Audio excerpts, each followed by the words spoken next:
Hello, everyone, and welcome along to Sportsbet TV with me, Paul Alster. I'm back once again looking ahead at the weekend racing on Saturday, the 31st of May, last day of the month, at the end of what's been a month of very good racing indeed.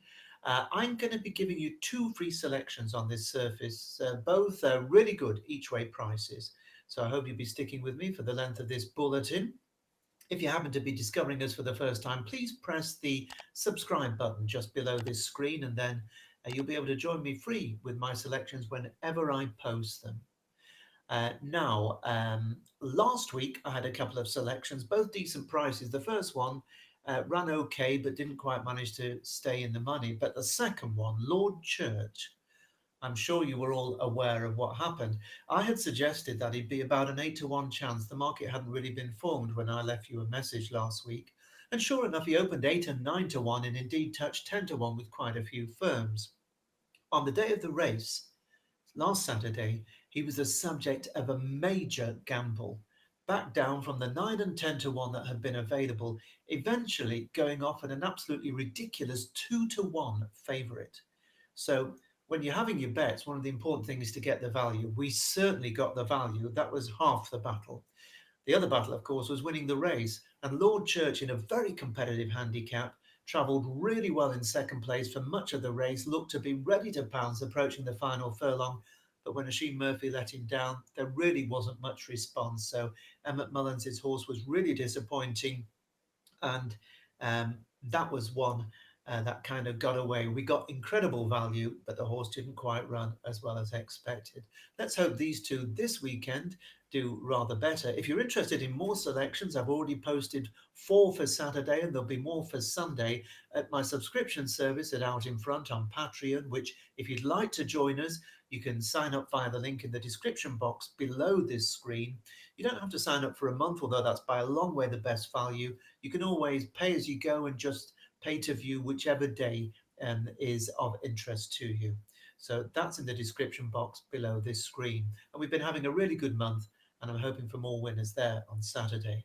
Right, to our two here at Sportsbet, the first of them is in the opening race of the day, so you won't have to wait very long at all for a bit of a shout. The Haydock 113 is a mile-and-a-half handicap. They're forecasting the ground good to soft good in places. Showers are about all over the north and central England. So if some of those hit the track, depending on how heavy they are, of course, it might ease the ground. We'll see.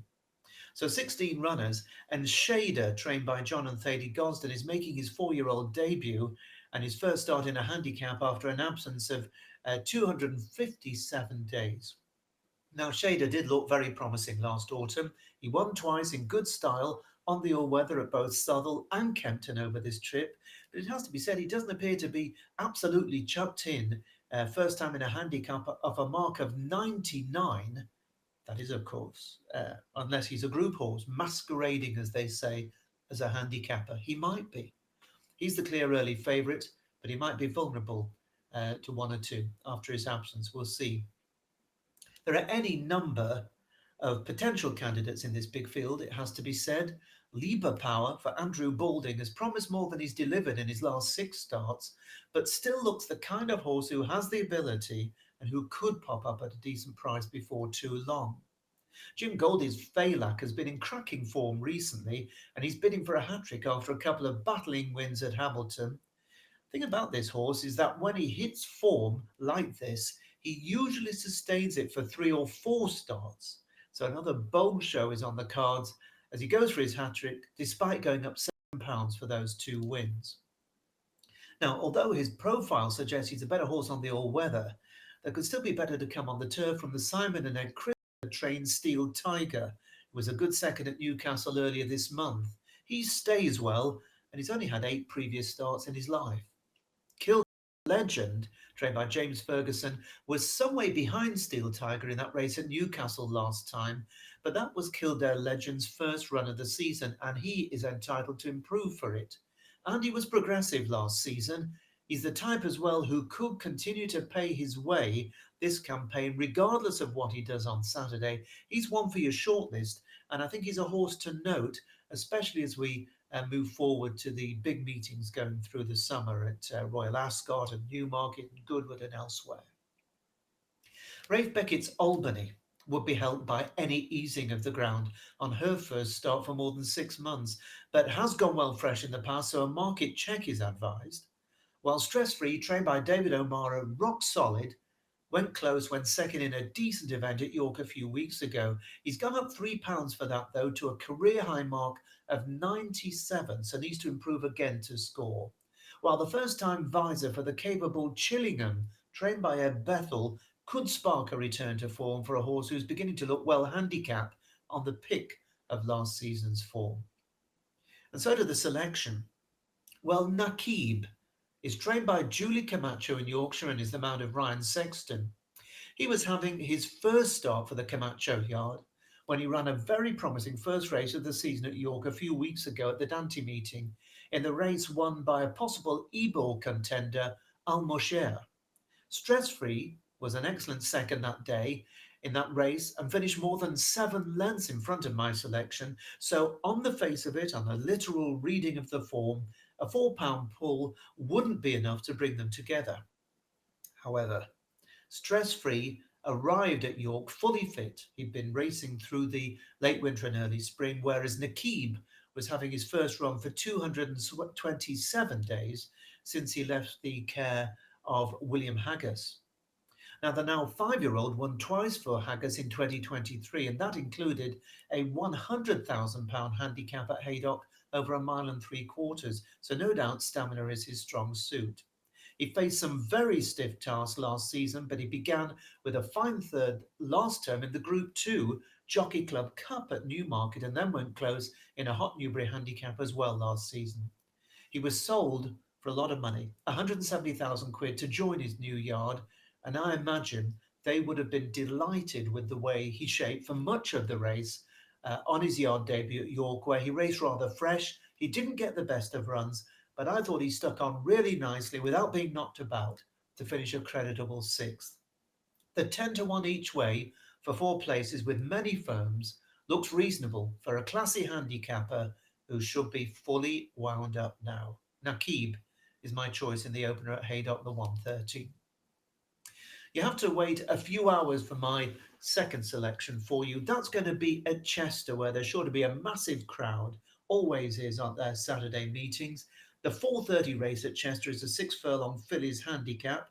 The going at the Rudy is forecast good to soft, good in places, and there are 12 runners. Now, at the time of this recording, no early prices available, so I'm kind of stabbing in the dark a bit with regard to what's going to be favourite, but this is a Class 4 filly sprint handicap, and I'm expecting the Ollie Sangster pair of Nazuki and Lady of Andros to figure fairly prominently in the betting. Nazuki is going to tackle turf for the first time, having won the last 2 of her 3 all-weather starts, most recently landing a second Southwell 6-furlong novice victory under a penalty and showing plenty of guts to prevail by a neck. Companion for Ollie Sangster is Lady of Andros, who last season was trained by none other than the French legend André Fabre. She won over 6 furlongs on soft ground on her racecourse debut in France, but then failed to place after that in 5 subsequent starts, including 2 attempts in pretty hot listed company. She joined Sangster last month, and I thought she made a promising start when she was 4th in a 7-furlong Kempton handicap and should be sharper now, and the drop back to this trip I think should also suit. See Emily Run, trained by Tom Clover, landed a 6-furlong Goodwood novice race last summer, then built on that to finish a good 4th in the listed Bosra Sham Fillies Stakes at Newmarket in November, right at the end of the season. And she'll be better for her recent Doncaster 5th on her first start this term, and for me, See Emily Run could be a big danger. Molly Foster, trained by Ed Walker, proved quite a money spinner for Connections last season as a juvenile, winning a Haydock novice event, but more notably finishing runner-up in the £500,000 juvenile sales race at the Curragh in September. A half-length second to See Emily Run on her previous outing at Goodwood, she's actually £9 better off with that rival.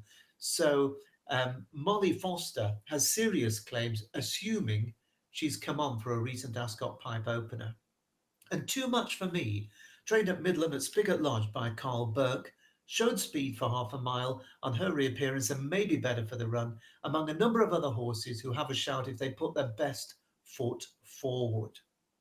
But my selection, well, there's only one previous course winner in this field, and it's such a unique track where that old adage of horses for courses very often really counts. Seraphim Angel, trained by Tom Dascom and the mount of Pierre-Louis Jamin, is really interesting. She won last season's Lily Agnes Stakes over 5 furlongs here on the Rudy, and then later won a 5 furlong Windsor Novice Stakes.